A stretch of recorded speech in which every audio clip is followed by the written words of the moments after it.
합천으로 내려갔습니다. 오늘 오전 9시 전두환 씨는 당당하고 여유 있는 표정으로 기자들 앞에 나타났습니다.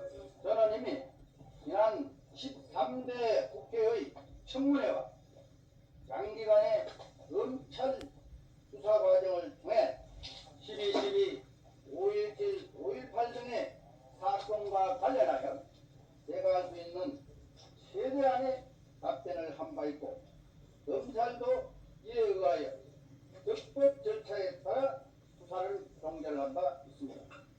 검찰의 태도는 더 이상의 진상규명을 위한 것이라기보다는 아군이 현 정국의 정치적 필요에 따른 것이라고 보아 저는 검찰의 소환 요구 및 여타의 어떠한 조치에도 협조하지 않을 생각입니다. 다만 대한민국의 법 질서를 존중하기 위해 사법부가 내릴 조치에는 그것이 어떤 것이었든 간에 저는 수용하고 따를 것입니다. 전두환 전 대통령이 오늘 아침 안양교도소에 수감됐습니다. 새벽을 앞둔 마지막 어둠이 짙게 깔려있던 경남 합천군 율곡면 내천리 전두환 씨의 생가마을에 검찰 수사관들의 호송차가 도착한 시간은 새벽 5시 57분. 마을에 배치된 경찰 천여 명이 미리 통로를 확보해둔 골목길을 지나 구속영장을 든 검찰 수사관들이 전 씨의 생가 대문 앞에 다가섰습니다. 그러나 집안에 있던 동네 청년 10여 명이 다소 흥분한 상태로 대문을 열어주지 않아 잠시 실랑이가 벌어졌습니다. 결국 합천 경찰서장에 나서 정당한 법 집행을 막는 불법 행위는 처벌할 수밖에 없다는 경고가 있은 뒤에야 가까스로 대문이 열렸습니다. 대문을 통과한 검찰 수사관들은 곧바로 집안으로 들어가 안방에 있던 전 씨에게 영장을 제시하고 법 집행에 따를 것을 요구했습니다. 그러자 전 씨 측은 잠시 시간을 달라고 요구했고, 검찰 수사관들이 기다리는 사이 합천 읍내에 숙소를 잡고 있던 장세동, 이양호 씨 등 전 씨 측근들이 도착해 황급히 집안으로 들어갔습니다. 그리고 다시 20여 분이 지난 새벽 6시 34분 검은색 보티에 흰 목도를 한 전 씨가 안채에서 모습을 나타냈습니다. 입을 꼭 다문 굳은 표정이었습니다.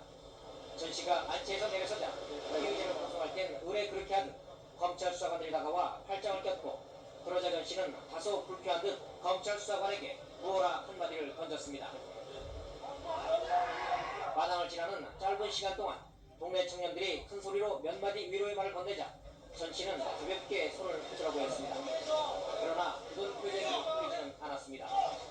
골목길 어귀에 대기하고 있던 검찰 호송차가 가까워지면서 입을 꼭 다문 전 씨의 표정은 더욱 굳어졌습니다. 새벽 6시 37분 전 씨를 태운 검찰 호송차가 여전히 짙은 새벽 어둠에 묻혀있던 전 씨 생가마을에서 교도소를 향해 서서히 움직이기 시작했습니다.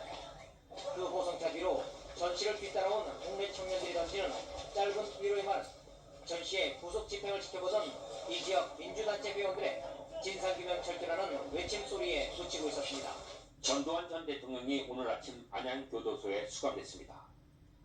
고향인 경상남도 합천을 떠난 지 꼭 4시간 만이었습니다. 전두환 씨를 태운 승용차는 시속 100km를 넘나들며 그렇게 고속도로를 질주했습니다. 자신의 후임 대통령 노태우 씨를 구치소로 싣고 가던 바로 그 차 속에서 전두환 씨는 순간순간 피곤한 기색이 역력했습니다.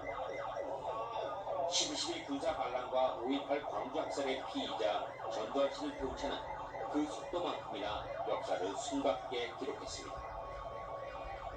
전두환 씨의 교도소행은 5.18 광주항쟁의 진상규명을 목이 터져라 외쳤던 수많은 국민들의 외침을 차라리 허탈하게 만들 만큼 4시간이란 짧은 시간 만에 이루어졌습니다. 12.12가 터진 지 16년, 5.18이 일어난 지 15년 반 만의 일이었습니다. 친일파를 가려내자던 반민족행위처벌특별위원회의 무력함을 시작으로 과거 총선의 역사가 전무했던 우리 헌정사에 오늘 전두환 씨의 교도소행은 역사의 엄정함을 처음으로 온 국민에게 확실하게 보여줬습니다. 교도소 앞에 서 있었던 한 시민의 발길질은 국민들의 분노의 상징이었습니다. 전두환 씨는 12.12와 5.18의 원죄를 안고 따뜻이 보호하고 올바르게 선도한다는 안양교도소 안에서 역사와 법의 단죄만을 기다리고 있습니다.